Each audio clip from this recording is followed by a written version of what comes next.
Pencil দিয়ে তো lollipop আঁকা হয়ে গেল। এবার দেখি ম্যাজিক পেন্সিল দিয়ে একটা পুতুল আঁকবো।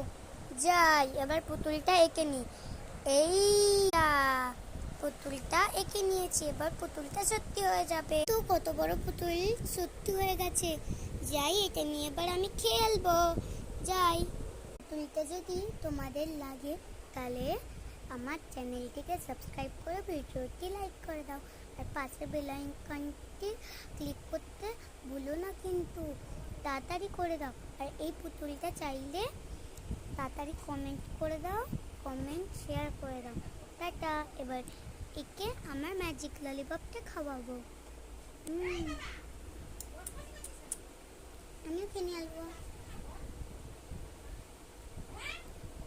খুব টেস্টি, খুব টেস্টি। এখানে সব কিছু সুন্দর হবে ম্যাজিক পেন্সিল, আর টেস্টিও হয়েছে কিন্তু ললিপপটা।